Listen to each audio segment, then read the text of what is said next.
Nag-iisang anak ang babaeng si Athena, kaya maluwag siyang napag-aaral ng kanyang mga magulang.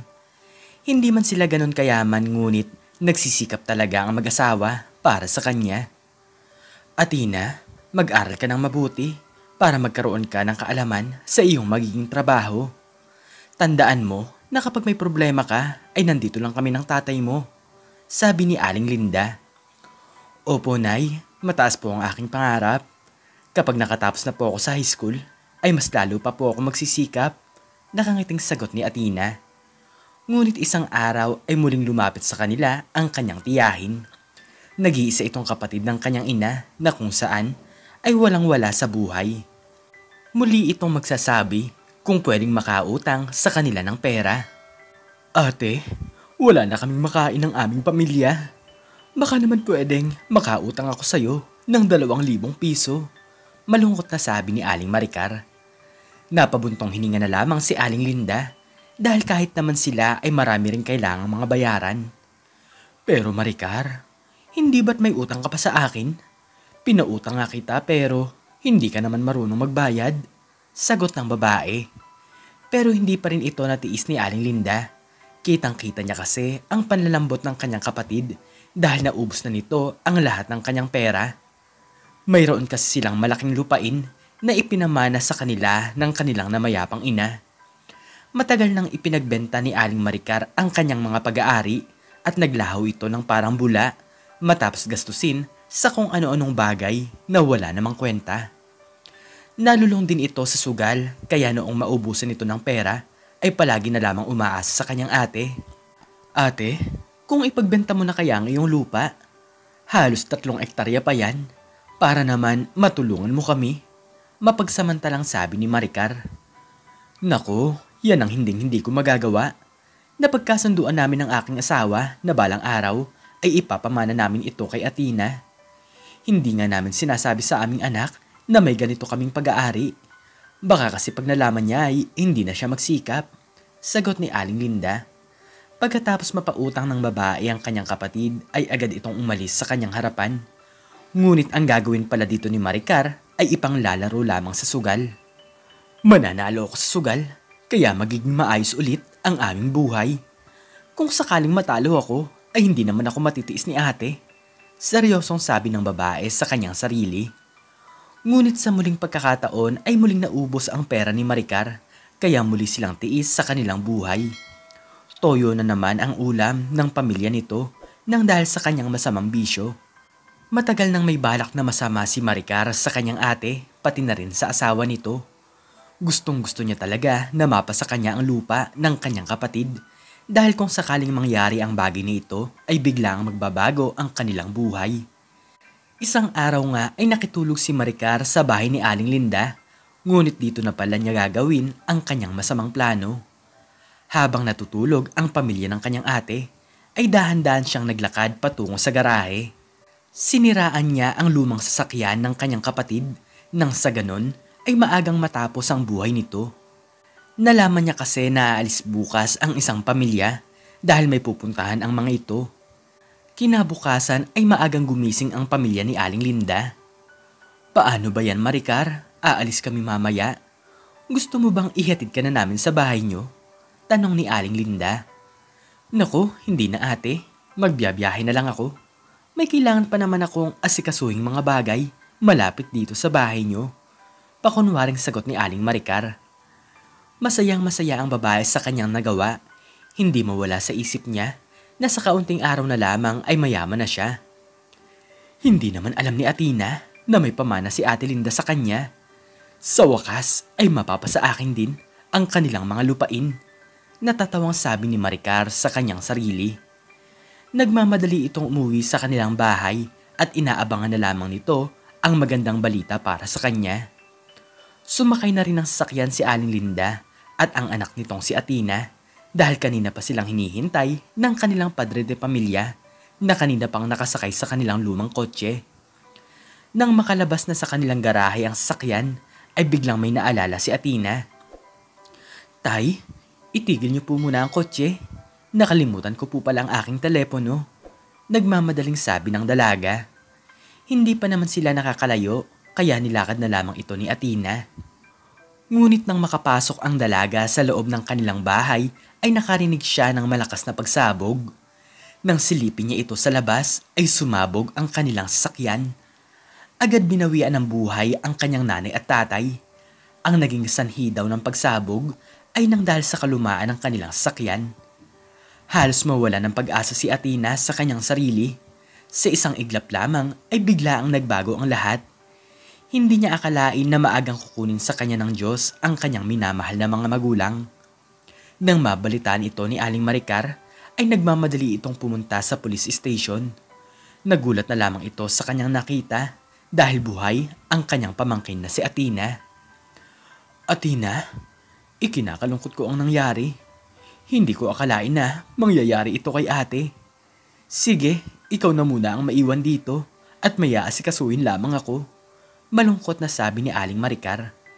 Agad itong pumunta sa bahay ng kanyang ate at hinanap nito ang titulo ng lupa. Nang mahanap niya ito ay halos mapatalon siya nang dahil sa kanyang sobrang saya. Mayaman na ako. Sa wakas ay mapapasa akin na ang lupain ni ate. Pero buhay pa si Athena. Magkakaroon patuloy ako ng isang problema. Alam ko naman na sa amin din siya titira. Napapakamot na sabi ni Aling Maricar. Lumipas sa mga buwan ay nakikitira na lamang si Athena sa bahay ng kanyang tita. Ipinagbenta na lamang niya ang kanilang bahay dahil ayaw na niyang balikan pa ang mga masasamang alaala. Pero sa paglipas ng isang taon ay pinagbabayad ni Aling Maricar ang kanyang pamangkin. Mag-ambag daw ito sa pagkain at magbayad daw sa upa ng bahay. Athena, tutal, nakikitira ka lang naman dito sa aming bahay at alam kong matatagalan ka dito. Ibigay mo na ang lahat ng pera mo sa akin at ako na ang bahalang maghawak, sabi ni Aling Maricar. Ibinigay naman ni Athena ang kanyang buong tiwala. Kapatid naman ito ng kanyang ina, kaya ang alam niya sa kanyang sarili ay hindi siya nito para lokohin. Sige po tita, kayo na rin po ang bahala sa aking pag-aaral. Tutal, malaking halaga naman po itong pera, sagot ni Athena. Pero hindi pala maganda ang mangyayari. Pinatigil na siya nito sa kanyang pag-aaral upang may katulong ang babae sa kanilang bahay. Ngunit isang araw ay nagtataka na lamang si Athena sa biglaang pagyaman ng kanyang tita. Agad itong nakapagpatayo ng isang malaking bahay at agad bumili ng maraming kagamitan. Tita, saan naman po kayo nakakuha ng pera? Nanalo po ba kayo sa loto? Nagtatakang tanong ng dalaga. Huwag ka ng maraming tanong. Ayaw mo nun? Maganda ang bahay na iyong titirahan. Pasalamat ka pa nga dahil tinanggap kita, sagot ni Aling Maricar. Ngunit dito pala magsisimula ang mga kalbariyong mangyayari sa kanyang buhay. Ginawa siyang katulong ni Aling Maricar na para bang hindi sariling kamag-anak. Malaking pera din kasi ang matitipid ng babae dahil wala naman itong balak na bayaran ng kanyang pamangkin. Ang sabi nito ay ito na lang daw ang tanging maitutulong ni Athena sa kanilang pamilya. Ang maging utusan at ang maging isang kasambahay. Tita, gusto ko po sana mag-aral. Pangarap ko po talaga na maging isang doktor balang araw, sabi ni Athena sa kanyang tita. Nang dahil doon ay napasimangot naman si Aling Maricar dahil ayaw na ayaw nito na mababawasan ng kanyang pera. Samantalang ang kanyang mga pinsan ay nag-aaral sa malayong lugar, sa mga pribadong eskwelahan na mahiyaman lamang ang tanging nakakapag-aral. Sino na lang ang makakatulong ko dito sa bahay? Tandaan mo, Athena, binigyan kita ng bahay na masisilungan, kaya kailangan mo akong samahan, sagot ng kanyang tiyahin. Halos lahat na ata ng gawaing bahay ay ang dalaga na ang gumagawa. Madalas kasing umaalis si Aling Maricar kasama ang asawa nito upang pumunta sa magagandang pasyalan. Samantalang si Athena ay hindi na muling nakakaranas ng saya. Simula nang mawala ang kanyang mga magulang, ay panay hirap na lamang ang kanyang nararanasan. Paano naman kasi ay madalas siyang pagdamutan ni Aling Maricar. Kung ano ang kakainin ng pamilya ng kanyang tita ay iba ang sa kanya. Kung mag-uuwi ang mga ito ng pritong manok na binili sa labas ay hindi siya kabilang dito. Tanging sardinas lamang ang ipapakain sa kanya. Madalas din siyang masigawan ng babae kahit wala naman siyang ginagawang masama. Kung magkaroon ng problema ay siya ang pagtutuunan ng galit. Hindi ko na talaga malaman kung pamilya ba talaga ang turing nila sa akin. Natutulungan naman sila dati ni nanay tuwing kapos sila sa kanilang pagpepera.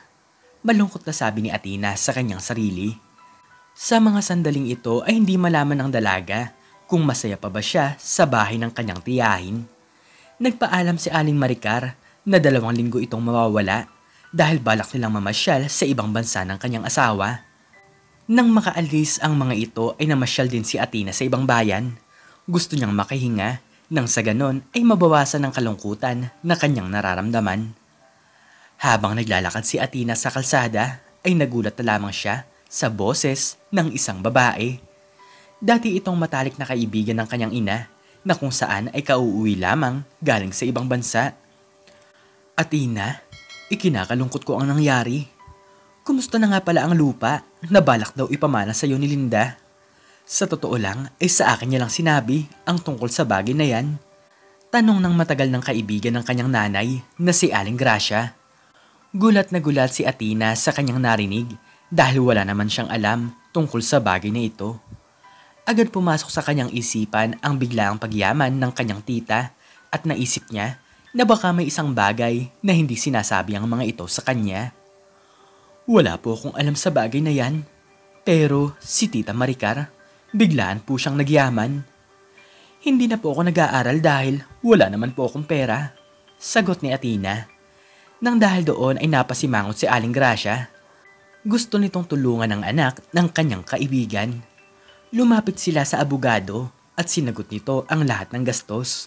Sinubukan nilang alamin kung nagbenta ba ng lupa si Aling Maricar. Ngunit tama nga sila sa kanilang hinala. Ninakaw pala ng kanyang tita ang sa kanya dapat na mga pamana. Maganda na sana ang kanyang buhay kung hindi lang nangyari ito sa kanya. Si Aling Maricar naman ay walang kaalam-alam sa ibang bansa na alam na ni Athena ang lahat ng kanyang mga sikreto. Hindi rin alam ni Aling Maricar na mga pulis na pala ang nag-aabang sa kanya sa sariling bansa.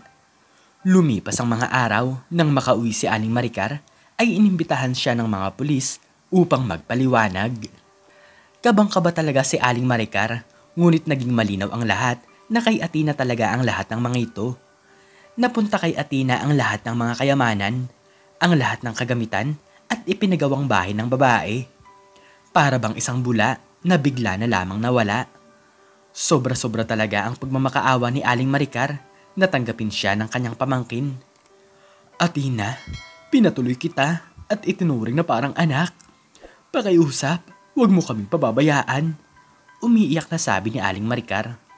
Ngunit naging matigas ang puso ni Athena sa kabila ng lahat ng mga pahirap sa kanya ng kanyang tita. Pera niya pala ang lahat ng ipinanggagastos ng mga ito sa luho, tapos siya ay parang ginawang isang alipin. Pasensya na lang po tayo. Pero binabawi ko na po ang lahat. Mayroon naman po kayong lumang bahay at doon na lamang po kayo tumira. Sagot ni Athena. May pagluhod pa nga si Aling Maricar, ngunit hindi niya talaga ito pinapatawad. Sobrang laki talaga ng pasasalamat ni Athena sa kaibigan ng kanyang ina.